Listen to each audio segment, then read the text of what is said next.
You're very kind. Cameron loves you. People love you. I think that you should run for the president. Let's get through this presidency first. Well, I'm glad that we're recording. It's a really nice topic to start our discussion. The elections are over. Mm-hmm. How do you feel the atmosphere? How do you feel the energy in your building, amongst your staff, and overall? I think that there's a lot of excitement. There's a lot of talk about the tax benefits, and the Trump tax credits were scheduled to expire. And so we believe that those will be reinstated. And there's a lot of optimism, even though kind of on the other side, there's the discussion about tariffs and there's a little uncertainty. But quite frankly, Victor, I think a lot of it is just noise out there. What the small businesses really need to realize is that they are in control of their own destiny. They can start, grow, expand, and thrive in this environment. California makes it a little bit more challenging simply because our regulatory environment. Permitting processes take a long time. If they're trying to build a building, that's a challenge. Raising capital has been challenging, but I think that there's kind of a light at the end of the tunnel. I think that there's a lot of good things that are going to happen. Right. Well, I can't agree more with you. And again, thank you for hosting us today at the SBA office. It's extreme pleasure for me. I drove from LA just to meet you. And it's a really rare thing to do for me. Whenever we meet, it's not just that I get tons of pleasure, excitement, and I get recharged, but also the viewers, and you could see that the questions are popping up. Yes, questions are great. And they're coming from, well, mostly our LA community. They got excited. They had no idea that we actually have so many opportunities with SBA. To me, when they watched our episode and then I had them give me a little bit of feedback, it felt like the kid is excited and at the same time is a little bit maybe like afraid to act because something like, yes, it's there, but is it there? Sure. Sure. So I'm happy that at least we opened this positive Pandora box, and we got quite a few questions from USC community about small businesses and what's your expectation. But before that, what do you foresee for 2025 at your office? Maybe something specific for the North Californian area, maybe something specific for California, because the elections it's a general thing. And Let's hear your answer to this question, and I'll continue with the election topic. So I think across the state, whether it be in Sacramento or in Los Angeles, I think that there's a lot of optimism. The National Federation of Independent Businesses came out with their Optimism Index, and it's something that you can pull up online. It's very encouraging, very encouraging. Businesses are looking towards the future, looking towards growth, bringing on additional employees. They're building their staff, and it's great because building small businesses is building our communities. Right. It's helping everybody in the surrounding area. Right. I do have a pleasure to communicate with Mr. Kabatek, who is the executive. Yes. And he seems always positive, and I think that's very important for his position for NFIB to always bring a positive vibe to the business community. What was very nice and unique with him, and then also I think I share the same feeling when I communicate with you. You are not polarized, whether pro one party or another party or a candidate. I think that professionals like yourself, we have to bring you more on screen to calm down the audience, because the whole hype about the elections and all the negativity, I would say, because there was a lot, it's, to me, artificially made by the media and people who they invite, who I believe are paid to polarize and heat it up. And it doesn't make sense when an American citizen is cursing on another one because of the choice. Whether I vote for one candidate or another, whoever wins, I have to wake up in the morning and go get my job done. Absolutely. And Absolutely. yeah, we might have a little bit more or less wars in the world, but in the end of the day, it's not about hating each other. We have to respect everyone. And okay, if that's the choice of the majority, whether it was Mr. Biden or Mr. Trump, whether it would have been our VP, Ms. Harris, I think we should respect each other. Okay, that's the choice. I could not agree more with you. Again, voting is a very personal thing, and for the pundits out there in the media to be kind of exacerbating this angst that's in the air does nobody any good. I feel, and I think all of my colleagues, not only just in California, but I think around the country would all say the same thing. Right. Small businesses have no business in politics. The only time that they should get involved in something is at the local level. And they have a voice. They need to know that they have a voice. They can go to their local congressional leader. They can go to their assembly member. They can go to their city council meetings and make changes within the communities that they operate.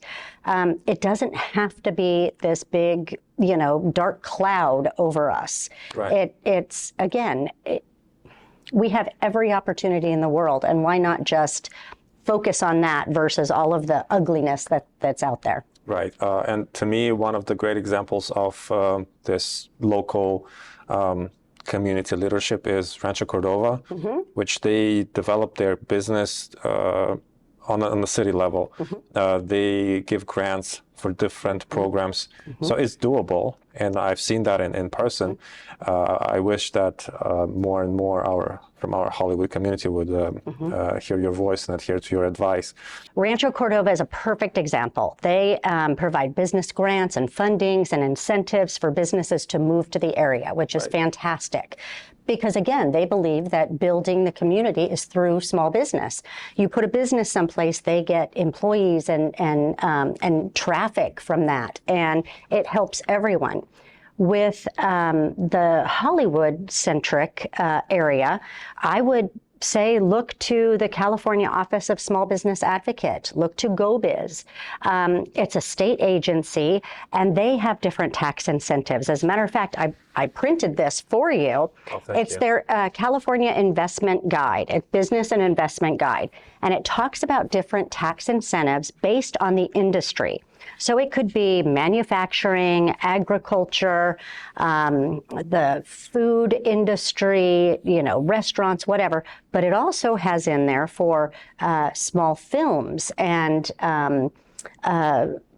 big films, depending on where you're filming from. There's a bunch of different information, again, that I had printed out in advance of our meeting today that I thought would be beneficial. Definitely. So the California Film Commission incentives offer up to 25% tax credits for independent and non-independent feature films. The application period is coming up January 27th, and this will be phase 2. So that application period will open, and then those grants will be provided, or tax incentive grants will be provided in March. There's also television series up to a 20% tax incentive, a bunch of really good information. Then they couple that with additional information about a credit uplift program, which if the film industries are hiring local labor, they can get an additional 5 or 10% credit for them. And I mean, it's perfect for the area down in LA, for the Hollywood community, for anybody that's filming throughout the state. Right. So it's not just down in South California. It's anywhere, but I think in particular we all think of Hollywood, and that's where the movies are produced, etc.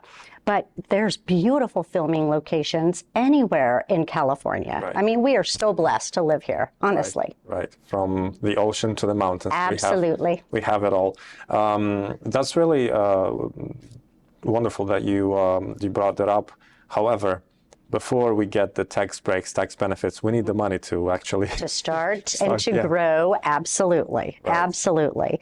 So again, I would advise you can go to your local bank or credit union or small business lender.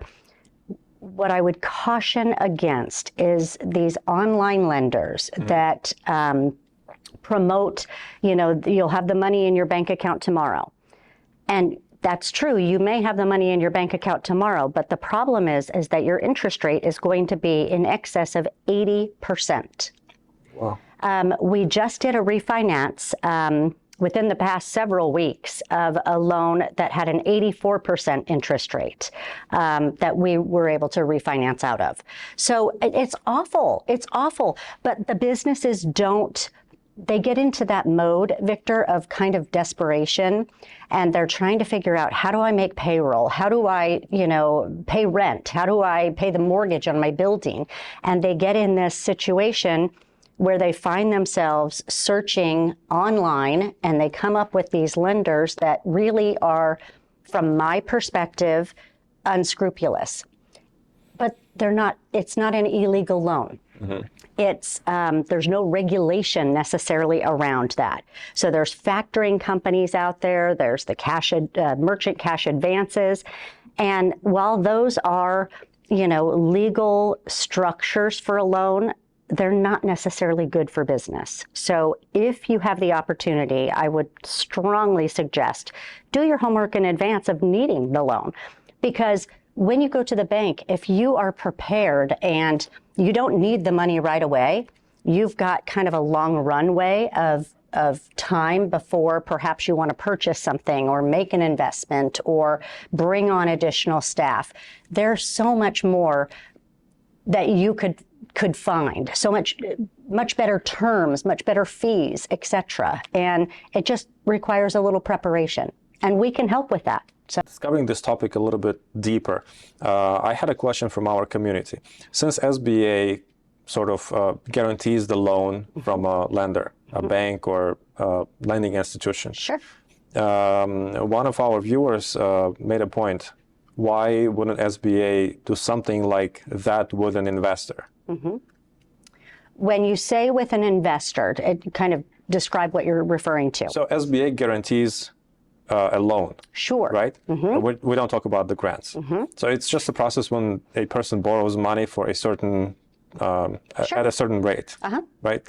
Why wouldn't SBA... Oh, for an investor that wants to lend money to... Right. We actually do that.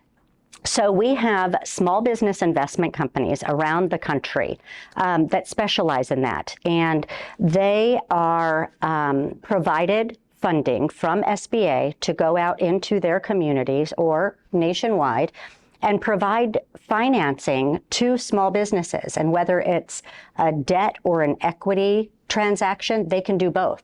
Right. They can also introduce businesses to angel investors or perhaps other, banks or credit unions. We have several of these small business investment companies here in the state of California, 3 that are located within my district. And the jobs that they do are great. I mean, they've helped businesses immensely. Mm-hmm. There's a lot of opportunity with that. But there's a process that an investor has to go through to become an SBIC. And they are regulated by SBA. So we, manage their portfolio. I shouldn't say we manage their portfolio. We audit their portfolio to make certain that they're doing what the expectation is, that they're doing good business and providing that service. Right. So would it be, in a simple structure, would it be possible to contact SBA, having a potential investor, mm-hmm. and try to negotiate the deal when the SBA, after auditing, probably both parties would become some sort of a guarantor? So we actually operate in the background mm-hmm. of those SBICs. They have delegated authority. They make the decisions on those transactions. But if you have, if you know of investors that are looking for that type of relationship, have them reach out, because periodically we take applications for those entities. As a matter of fact, I believe we just closed an application for our small business investment companies. We also licensed small business lending companies. So they have kind of a similar relationship. It's not as large of scale as our small business investment companies, but they still perform a great service and provide the loans that are SBA backed, but they assist the businesses with those. So they act like a bank or a credit union.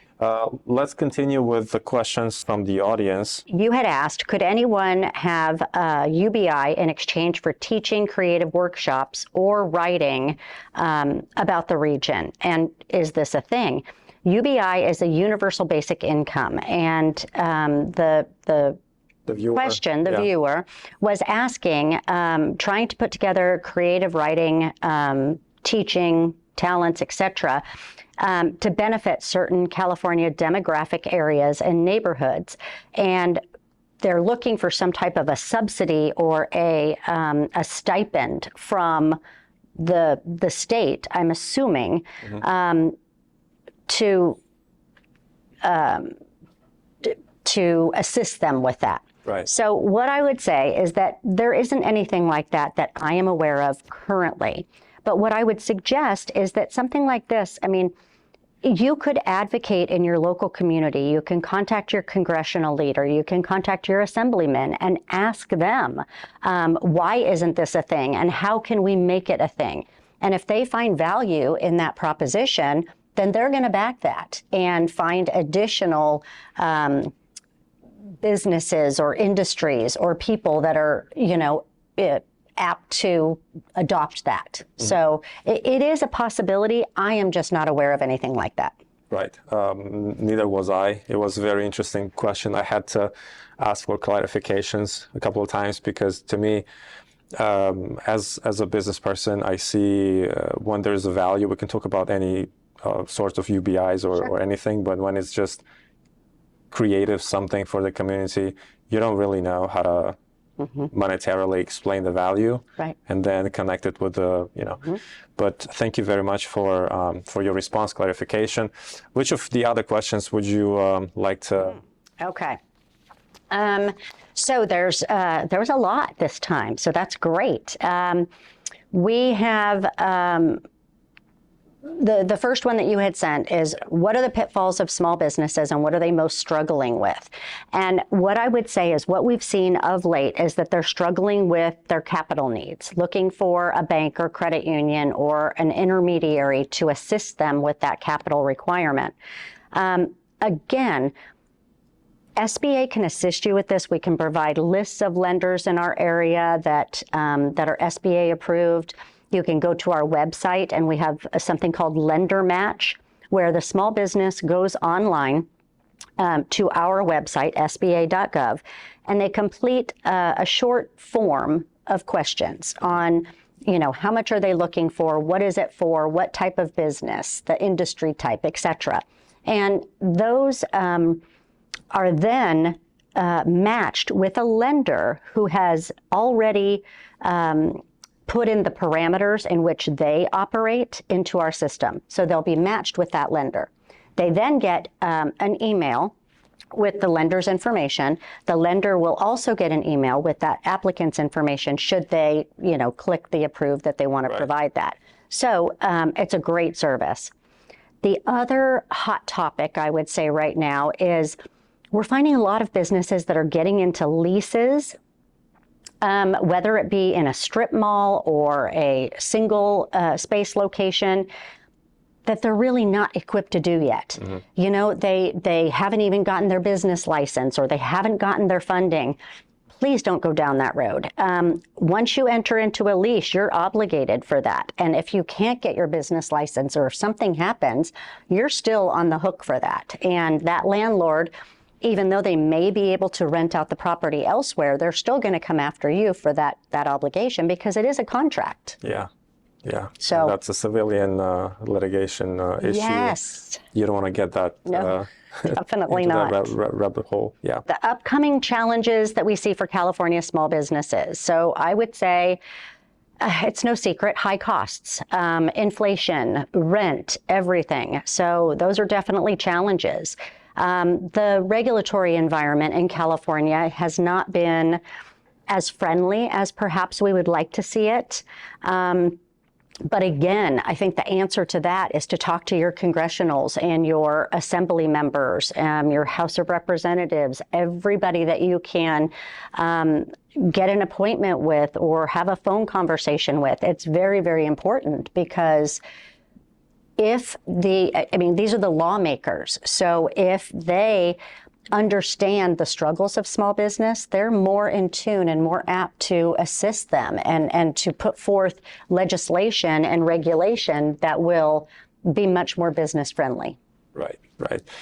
In addition to this question, I'd like to ask a little, well, I would say it's a complex question, but I'll divide it into two parts. Okay. Again, from our community down south, I spoke with small business owners.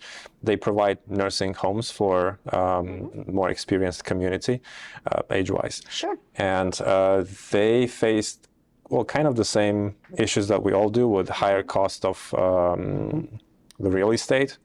And one of the questions that they asked me to kindly address you is whether SBA has any programs for these types of facilities, whether it's for, let's say, 6 persons or for multiple.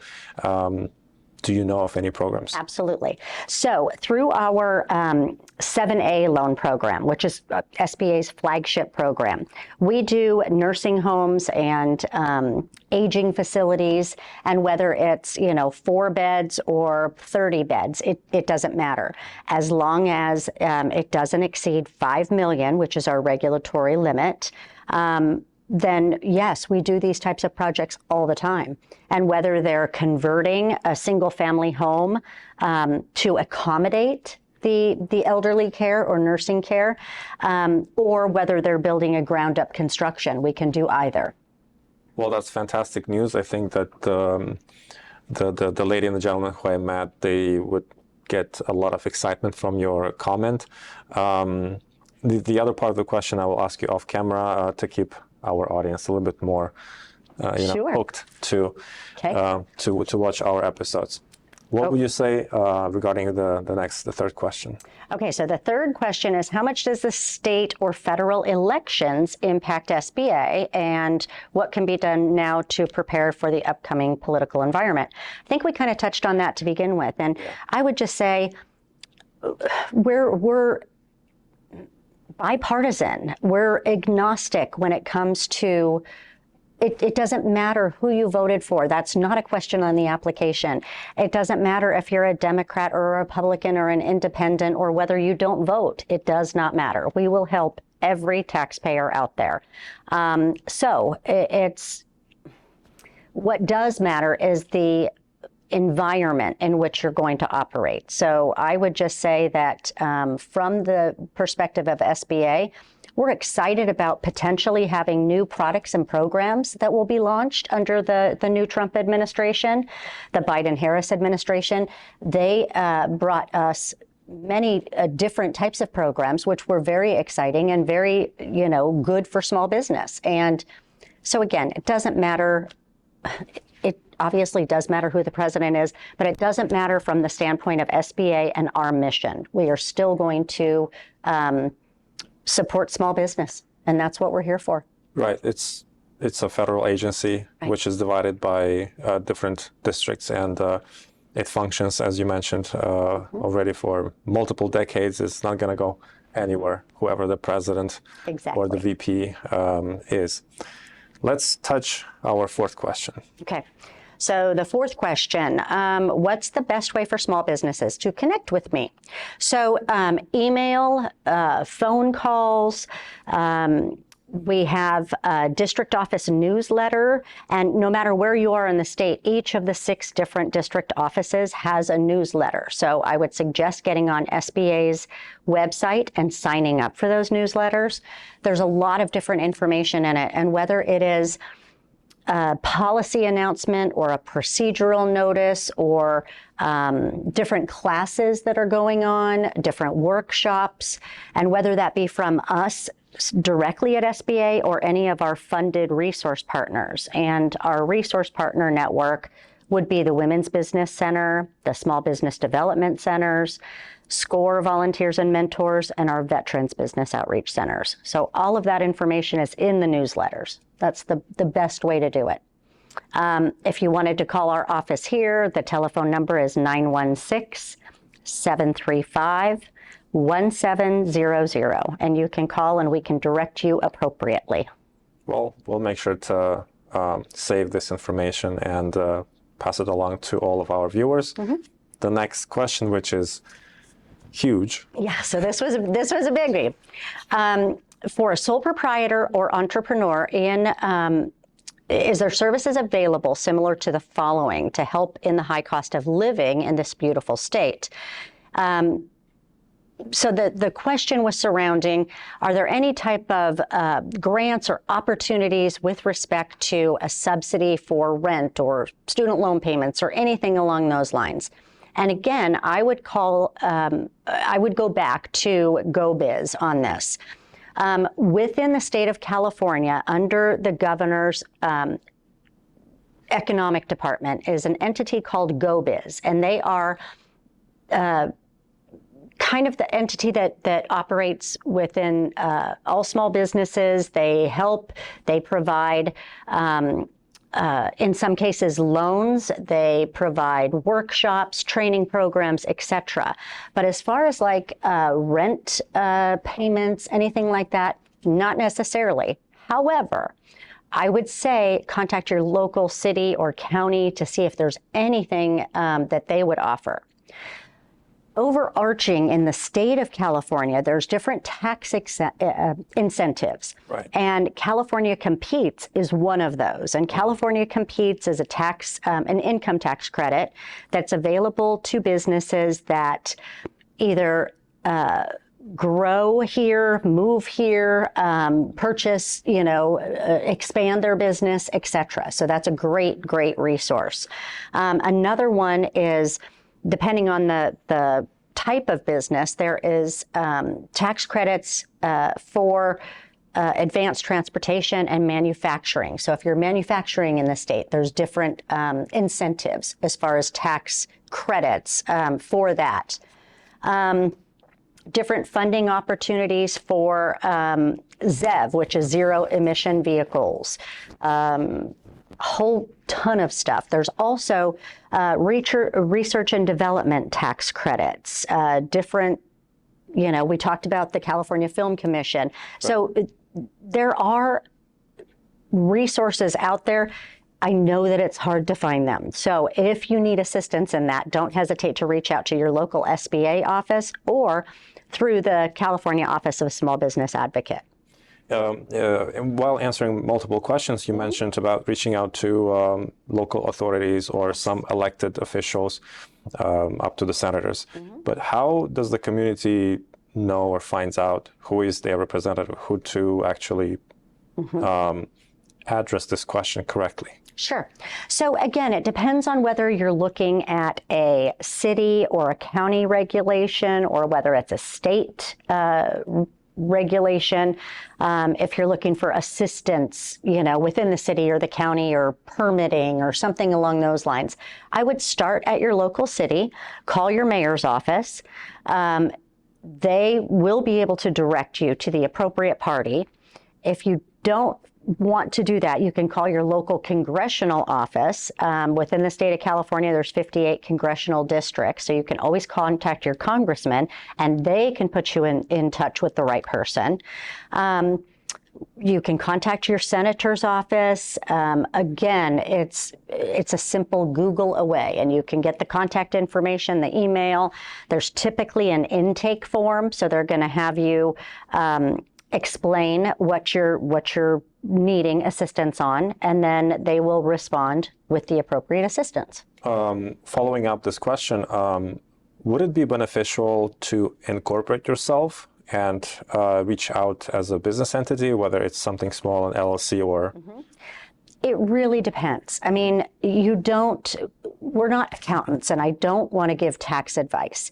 It's really up to the individual business on whether they want to operate as a sole proprietor, right, or an LLC, or a partnership, or a corporation. And if they do corporation, are they going to do a C Corp or an S Corp? And there's so many facets to that, and right, so many pitfalls with respect to tax consequences. Right. It's always better to talk to a certified public accountant on that.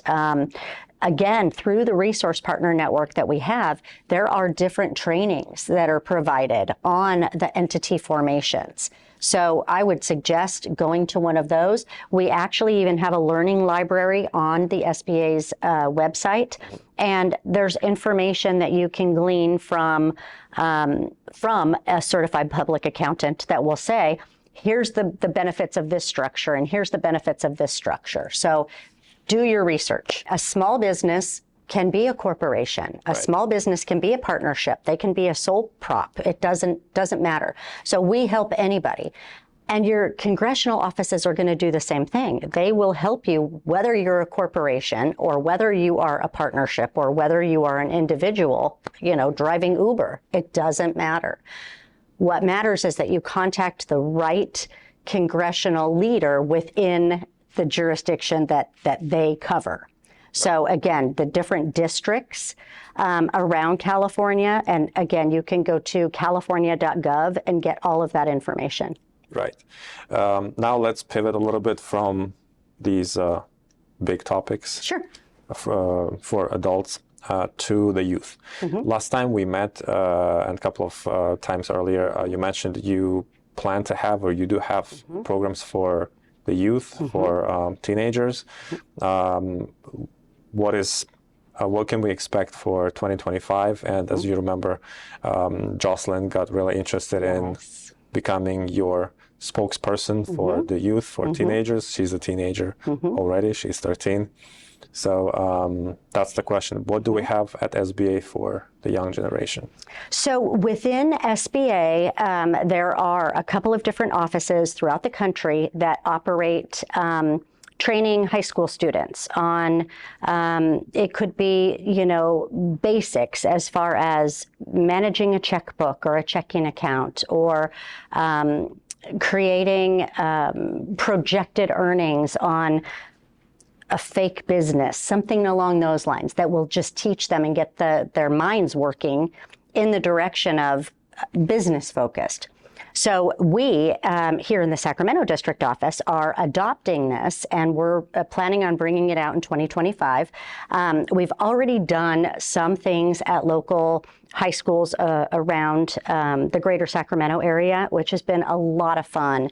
And it doesn't even seem like work. It's a lot of fun. Very, very rewarding. But we're building that curriculum, and we're taking bits and pieces from other district offices around the country to kind of bring that program to the schools. Right. And I guess my last question for today. I personally believe that a successful ending of a year is a good investment for the new year.